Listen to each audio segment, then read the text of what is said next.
तो युद्ध विराम की घोषणा भारत के प्रधानमंत्री ने नहीं, डोनाल्ड ट्रंप ने कर दी। अब सवाल उठता है, भारत का प्रधानमंत्री कौन? देश चला कौन रहा है?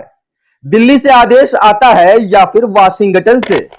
याद कीजिए, अमेरिका ने हमारे लोगों को हथकड़ियां और बेड़ियों में बांधकर जानवरों की तरह भारत में भेजा था। वो अमेरिका जिसे इंदिरा गांधी ने साफ कह दिया था, तुम 7वां बेड़ा भेजो या 17वां, फैसला हम करेंगे। तो क्या नरेंद्र मोदी अमेरिका से मदद मांगने गए थे? क्या वो खुद इतने असहाय हो गए हैं कि युद्ध विराम का ऐलान भी नहीं कर सकते? सही कहते हैं मोदी जी, 70 साल में जो नहीं हुआ वो आपके 11 सालों में हो गया। भारत की विदेश नीति को अमेरिका के दरवाजे पर गिरवी रख दिया गया। डोनाल्ड ट्रंप को अमेरिका का राष्ट्रपति बने अभी 100 दिन भी नहीं हुए और इन 100 दिनों में उन्होंने भारत की सरकार, भारत की जनता और भारत के प्रधानमंत्री को शर्मिंदा करने का कोई मौका नहीं छोड़ा।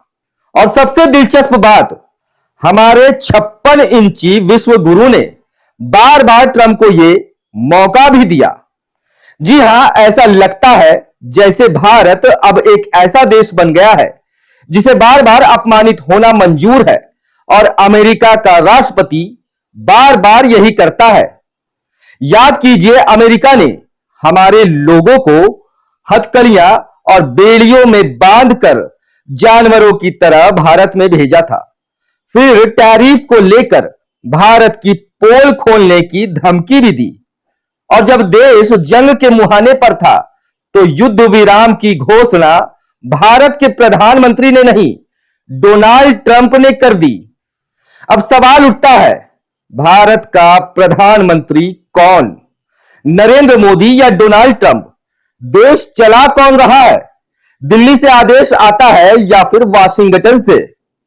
ट्रंप ने कहा, भारत पाकिस्तान संघर्ष में लाखों लोग मारे जा सकते थे। मैं दोनों देशों की लीडरशिप पर गर्व करता हूं और मुझे खुशी है कि अमेरिका इस सीज फायर में सफल रहा। अब सोचिए, वो अमेरिका जिसे इंदिरा गांधी ने साफ कह दिया था, तुम 7वां बेड़ा भेजो या 17वां, फैसला हम करेंगे, उसी अमेरिका के राष्ट्रपति आज कह रहे हैं कि सीज फायर हमारी मदद से हुआ। तो क्या नरेंद्र मोदी अमेरिका से मदद मांगने गए थे? क्या वो खुद इतने असहाय हो गए हैं कि युद्ध विराम का ऐलान भी नहीं कर सकते? सही कहते हैं मोदी जी, 70 साल में जो नहीं हुआ वो आपके 11 सालों में हो गया। भारत की विदेश नीति को अमेरिका के दरवाजे पर गिरवी रख दिया गया।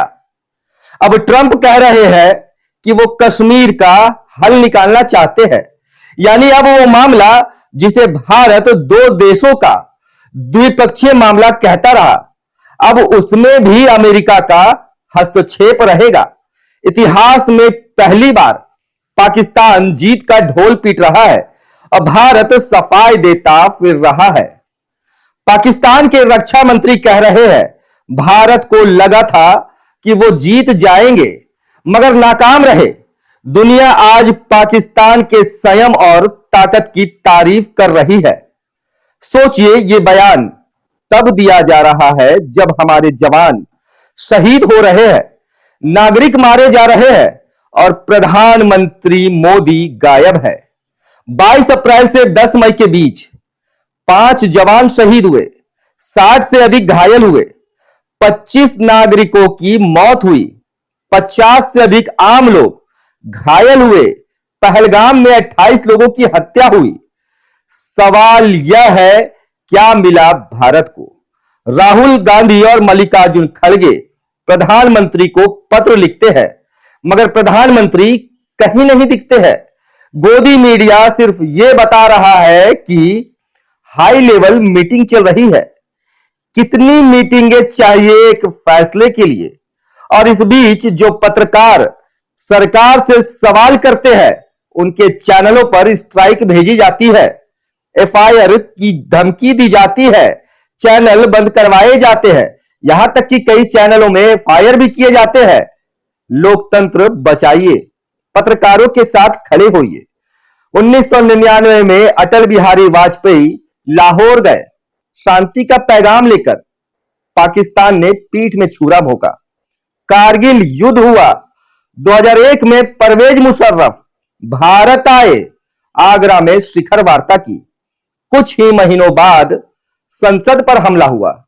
इतिहास गवाह है, पाकिस्तान पर भरोसा करना आत्मघाती है। फिर भी मोदी सरकार वही गलती बार बार दोहरा रही है। सीज फायर के ठीक कुछ घंटों बाद पाकिस्तान ने गोले दागे। विदेश सचिव खुद कह रहे हैं पाकिस्तान ने सीज फायर का उल्लंघन किया है। रक्षा विशेषज्ञ वीपी मलिक कहते हैं इतिहास पूछेगा क्या पहलगाम के बदले में यही एक्शन लिया जाना था। ब्रह्मचलानी कहते हैं भारत जीत के जबड़े से हार को खींच लाया है। तो सवाल यह है क्या नरेंद्र मोदी अब भी प्रधानमंत्री है या फिर अमेरिका ही अब भारत की किस्मत तय करेगा। ये दो सवाल अहम हैं। क्या ये वही न्यू इंडिया है जिसमें युद्ध का ऐलान भी ट्रंप करते हैं और सीज फायर भी ट्रंप करते हैं और हमारा प्रधानमंत्री सिर्फ और सिर्फ मीटिंग करता है। सवाल पूछिए क्योंकि देश आपका है।